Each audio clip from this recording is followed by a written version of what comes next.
क्या आपको पता है कुछ एनिमल्स नेचुरली पैदा होते हैं जो पानी में ऐसे तैरते हैं जैसे उनके लिए बनाए हो। आज हम मिलेंगे ऐसे ही कुछ खास क्रीचर्स से जो अपने स्विमिंग स्किल्स से ह्यूमन हैरान कर देंगे। आइए इनके फैसिनेटिंग वर्ल्ड में एक जर्नी करते हैं और देखते हैं कि कैसे ये अंडर वाटर एथलीट्स अपनी जिंदगी गुजारते हैं। हम शुरू करते हैं अपनी जर्नी एक ऐसे क्रीचर से जो ऐसी आर्कटिक वाटर्स में घर पर है, द पोलर बेयर। इनके पावरफुल फ्रंट पॉज होते हैं जो पैडल्स का काम करते हैं और इन्हें पानी में आगे बढ़ने में मदद करते हैं। इनके पॉज पर रफ पैड्स और नॉन रिट्रैक्टेबल क्लॉज होते हैं जो इन्हें आइस और स्लिपरी रॉक्स पर ग्रिप देते हैं। इनके थिक फर की जो लेयर्स होती हैं और स्किन के नीचे एक थिक लेयर ऑफ फैट होता है। पोलर बेयर्स अपना ज्यादातर टाइम लैंड पर ही स्पेंड करते हैं, लेकिन ये स्किल्ड स्विमर्स हैं और अपनी प्रे को ढूंढने के लिए लंबी डिस्टेंसेस स्विम कर सकते हैं। अब हम आते हैं वार्मर वाटर्स में, जहां हम मिलेंगे डॉल्फिन से जो अपनी प्लेफुल नेचर और इनक्रेडिबल एजिलिटी के लिए जाने जाते हैं। इनकी टॉर्पेडो शेप्ड बॉडीज, जिसे फुसिफॉर्म बॉडी भी कहा जाता है, बिल्कुल परफेक्टली स्ट्रीमलाइंड होती हैं। डॉल्फिन्स की ट्रू स्विमिंग पावर इनकी टेल फिन्स में होती है, जिसे फ्लुक्स कहा जाता है। ये फ्लुक्स इन्हें तेज स्पीड में मूव करने में हेल्प करते हैं और साथ ही साथ इनक्रेडिबल जंप्स और फ्लिप्स भी परफॉर्म करने में मदद करते हैं। ये साउंड वेव्स का यूज करके नेविगेट करते हैं, कम्युनिकेट करते हैं और अपने प्रे को लोकेट करते हैं, even in murky water. Antarctica के आइसी लैंडस्केप्स और सराउंडिंग वाटर्स में ह्यूमन एक और ग्रुप ऑफ फैसिनेटिंग स्विमर्स मिलते हैं, पेंगुइन्स। इनके विंग्स, जिसे फ्लिपर्स कहा जाता है, स्पेशली अडेप्टेड होते हैं अंडर वाटर फ्लाइट के लिए। ये शॉर्ट, स्टिफ और फ्लैट होते हैं, जो विंग्स की तरह फ्लैप करने की बजाय इन्हें पानी में पावरफुल स्ट्रोक्स के साथ प्रोपेल करते हैं। एम्परर पेंगुइन्स, जो सबसे बड़े पेंगुइन्स होते हैं, 1800 फीट तक डीप डीव कर सकते हैं और अपनी सांस 20 मिनट तक रोक सकते हैं। ये इंप्रेसिव फीट्स इन्हें स्किल्ड अंडर वाटर हंटर्स बनाती हैं, जहां ये क्रिल, स्क्विड और फिश का शिकार करते हैं। पानी के प्राचीन नाविक सी टर्टल्स, इनके पास लार्ज पैडल लाइक फ्लिपर्स होते हैं जो इन्हें पानी में प्रोपेल करते हैं और इनके स्ट्रीमलाइंड शेल्स ड्रैग को मिनिमाइज करते हैं। सी टर्टल्स की फ्रंट फ्लिपर्स काम करती हैं ओर्स की तरह, जो इन्हें पानी में आगे बढ़ाते हैं, जबकि हिंड फ्लिपर्स रडर्स का काम करते हैं। ये कोऑर्डिनेटेड मूवमेंट्स इन्हें ग्रेसफुल और एफिशिएंट स्विमर्स बनाते हैं, capable of covering vast distances. C turtles अपनी सांस लंबे टाइम तक रोक सकते हैं, कुछ स्पीसीज तो 1 घंटे तक भी। पानी के मस्ती खोरने वाले ऑटर्स, ये semi aquatic mammals fresh water और मरीन एनवायरनमेंट्स में पाए जाते हैं और अपने यूनिक एडेप्टेशंस के लिए जाने जाते हैं, जो इन्हें स्किल्ड स्विमर्स और हंटर्स बनाते हैं। ऑटर्स के पास डेंस वाटरप्रूफ फर होता है, जो इन्हें पानी में वार्म और बोयंट रखता है। इनके वेब्ड फीट होते हैं, मतलब इनकी टोज के बीच स्किन होती है, जो इन्हें पावरफुल पैडल्स देती है स्विमिंग के लिए। ऑटर्स अपने टाइम का ज्यादातर हिस्सा पानी में ही स्पेंड करते हैं, लेकिन ये लैंड पर भी आते हैं रेस्ट करने, ग्रूम करने और अपने यंग वंस को रेस्ट करने के लिए।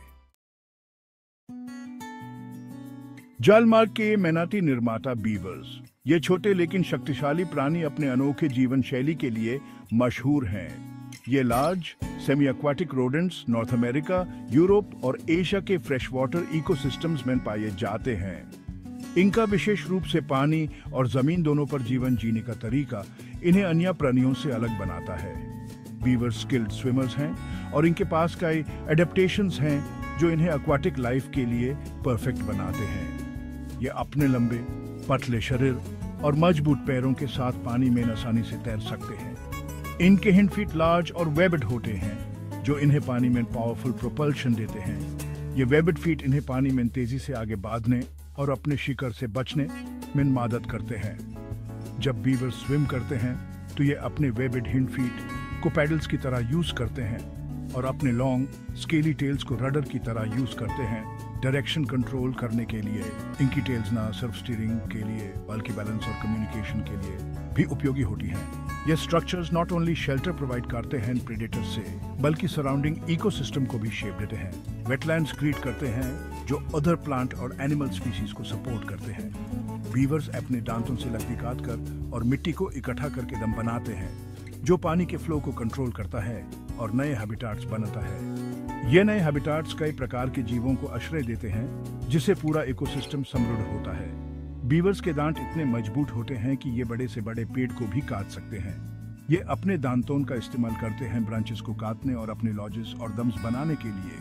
इनके लॉजेस उनके घर होते हैं, जहां ये अपने परिवार के साथ रहते हैं और शिकार से सुरक्षित रहते हैं। बीवर्स का पारिवारिक जीवन भी काफी रोचक होता है। ये अपने परिवार के साथ मिलजुल कर रहते हैं और अपने बच्चों को सुरक्षा और प्यार देते हैं। बीवर्स के बच्चे, जिन्हें किड्स कहा जाता है, अपने माँ बाप से जीवन के महत्वपूर्ण बात सीखते हैं और अपने परिवार के साथ मिलकर काम करते हैं। बीवर्स के काम से न सिर्फ उनका अपना जीवन बल्कि पूरा इकोसिस्टम लाभ उठाता है। ये वेटलैंड्स और रिवर्स को स्वस्थ और समृद्ध बनाते हैं, जिससे कई प्रकार के प्लांट्स और एनिमल्स को जीवन मिलता है। बीवर्स के बिना इन इकोसिस्टम्स का स्वरूप कुछ और ही होता। गहराई के गोताखोर सील्स, ये समुद्र के ये अनोखे जीव हैं जो अपनी अद्भुत डाइविंग और स्विमिंग स्किल्स के लिए मशहूर हैं। ये स्लीक, स्ट्रीमलाइन्ड क्रीचर्स दुनिया भर के ओशंस में पाए जाते हैं और ये अपनी स्विमिंग और डाइविंग एबिलिटीज के लिए जाने जाते हैं। सील्स के पास एक यूनिक बॉडी स्ट्रक्चर होता है जो इन्हें पानी में आसानी से मूव करने में मदद करता है। सील्स के पास टोर्पेडो शेप्ड बॉडीज होते हैं और लिम्स फ्लिपर्स में मॉडिफाइड होते हैं, जो इन्हें पानी में ग्रेसफुली और एफर्टलेसली ग्लाइड करने में मदद करते हैं। इनके फ्लिपर्स इतने पावरफुल होते हैं कि ये पानी के नीचे भी तेजी से मूव कर सकते हैं। सील्स इनक्रेडिबल डाइवर्स भी होते हैं और ये अपनी सांस लंबे टाइम तक रोक सकते हैं और इम्प्रेसिव डेप्थ्स तक डाइव कर सकते हैं। ये अपनी सांस को रोकने की कैपेसिटी के लिए जाने जाते हैं, जो इन्हें गहराइयों में एक्सप्लोर करने में मदद करती है। डाइव करते टाइम ये अपने हार्ट रेट को स्लो डाउन कर सकते हैं और अपने ब्लड फ्लो को नॉन एसेंशियल ऑर्गन से डाइवर्ट कर सकते हैं, जिससे ऑक्सीजन कंजर्व होता है। ये प्रोसेस इन्हें लंबे समय तक अंडर वाटर रहने में मदद करता है बिना किसी दिक्कत के। इनके पास मसल्स में हाई कॉन्सेंट्रेशंस ऑफ मायोग्लोबिन भी होता है, जो ऑक्सीजन स्टोर करता है, जिससे ये लंबे टाइम तक अंडर वाटर रह पाते हैं सांस लिए बिना। मायोग्लोबिन इनके मसल्स को ऑक्सीजन सप्लाई करता है, जो इन्हें थकन से बचाता है और इनकी डाइविंग एबिलिटीज को एनहांस करता है। सील्स के बच्चे भी छोटी उम्र से ही स्विमिंग और डाइविंग सीख लेते हैं। ये अपनी माओं से सीखते हैं और धीरे धीरे अपनी स्किल्स को इम्प्रूव करते हैं। सील फैमिलीज अक्सर पानी में खेलते हुए देखे जा सकते हैं, जो इनकी बॉन्डिंग और सर्वाइवल स्किल्स को मजबूत बनाता है। सील्स का सोशल बिहेवियर भी काफी इंटरेस्टिंग होता है। ये अक्सर ग्रुप्स में रहते हैं और एक दूसरे के साथ इंटरैक्ट करते हैं। ये सिर्फ पानी में ही नहीं बल्कि रॉक्स और बीचेस पर भी टाइम स्पेंड करते हैं, जहां ये रेस्ट करते हैं और धूप सेकते हैं। सील्स अपने यूनिक साउंड्स और वोकलाइजेशंस के थ्रू कम्युनिकेट करते हैं। ये साउंड्स इनके लिए इंपॉर्टेंट होते हैं, स्पेशली जब ये अपने ग्रुप के मेंबर्स को लोकेट करते हैं या फिर डेंजर सिग्नल देते हैं। सील कॉलोनीज को इनके साउंड से पहचाना जा सकता है, जो इनके सोशल स्ट्रक्चर का एक हिस्सा है। सील्स का अडेप्टेबिलिटी भी लाजवाब होता है। ये अलग अलग ओशियनिक एनवायरनमेंट्स में सर्वाइव कर सकते हैं, चाहे वो ठंडे आर्कटिक वाटर्स हो या फिर वार्म ट्रॉपिकल सीज। इनकी अडेप्टेबिलिटी इन्हें एक सक्सेसफुल मरीन स्पीशीज बनाती है, जो हर तरह के कंडीशंस में थ्राइव कर सकते हैं। इन सब क्वालिटीज के साथ सील्स एक फैसिनेटिंग मरीन क्रीचर हैं, जो हमेशा से ही साइंटिस्ट और नेचर एंथुसियास्ट के लिए क्यूरियोसिटी का सब्जेक्ट रहे हैं। इनकी यूनिक एबिलिटीज और बिहेवियर्स इन्हें एक स्पेशल प्लेस देते हैं मरीन इकोसिस्टम में। प्रागैतिहासिक शिकारी क्रोकोडाइल्स, ये प्राचीन प्राणी जो लगभग 200 मिलियन साल से जमीन पर हैं, अपनी शिकार करने की कला और अपने शक्तिशाली शरीर के लिए मशहूर हैं। ये रेप्टाइल्स अपनी पावरफुल जॉज, आर्मर्ड बॉडीज और प्रेडेटरी प्रोवेस के लिए जाने जाते हैं, लेकिन ये स्किल्ड स्विमर्स भी हैं जो अपने प्रे को एम्बुश करने के लिए पानी का यूज करते हैं। क्रोकोडाइल्स के दांत इतने तीखे होते हैं कि ये अपने शिकार को एक ही बार में पका सकते हैं। इनकी आंखें और नाक पानी के ऊपर रहती हैं, जबकि बाकी शरीर पानी के नीचे छुपा रहता है, जो इन्हें एक अद्भुत शिकारी बनाता है।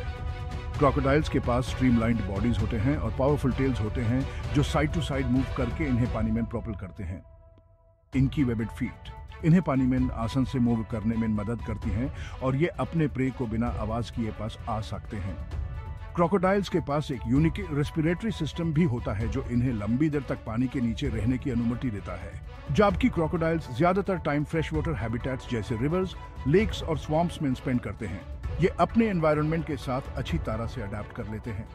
ये अपने आसपास के एनवायरनमेंट को ध्यान से ऑब्जर्व करते हैं और अपने शिकार के लिए सही वक्त का इंतजार करते हैं। कुछ स्पीसीज जैसे salt water crocodile coastal areas और ओपन ओशन में भी पाए जाते हैं। ये क्रोकोडाइल से अपने साइज और स्ट्रेंथ के लिए जाने जाते हैं और ये समुद्री लहरों का सामना करने में भी सक्षम होते हैं। सॉल्ट वाटर क्रोकोडाइल्स दुनिया के सबसे बड़े रेप्टाइल्स हैं जो 7 मीटर्स तक लंबा हो सकते हैं और 1000 किलोग्राम से ज्यादा वजन के हो सकते हैं। जब कोई अनसस्पेक्टिंग प्रे पानी के पास आता है तो क्रोकोडाइल लाइटनिंग स्पीड से अटैक करता है, अपने पावरफुल जॉज से प्रे को पकड़ता है और उस पानी में डुबो देता है। ये अटैक इतना तेजी से होता है कि शिकार को संभलने का मौका भी नहीं मिलता। क्रोकोडाइल्स अपने शिकार को पानी में ले जाकर उसे ड्राउन करते हैं, जो इनकी शिकार करने की एक खास टेक्निक है। यह प्राचीन प्राणी हमेशा से ही प्रकृति के सबसे भयंकर शिकारी रहे हैं। नेचर के इनक्रेडिबल स्विमर्स। हर एक एनिमल ने अपने आप को परफेक्टली अडेप्ट किया है एक्वेटिक एनवायरनमेंट्स में थ्राइव करने के लिए, चाहे वो आइसी पोलर रीजन्स हो या फिर ट्रॉपिकल कोरल रीफ्स। ये एनिमल्स ह्यूमन अपने यूनिक स्विमिंग स्किल्स के साथ इंस्पायर करते हैं और ह्यूमन नेचर की डाइवर्सिटी और वंडर को अप्रिशिएट करना सिखाते हैं। इनके बारे में सीखने से ह्यूमन इनके हैबिटाट्स को समझने और इन्हें प्रोटेक्ट करने में मदद मिलती है ताकि फ्यूचर जनरेशंस इन रिमार्केबल क्रीचर्स को देखने का मौका पा सकें।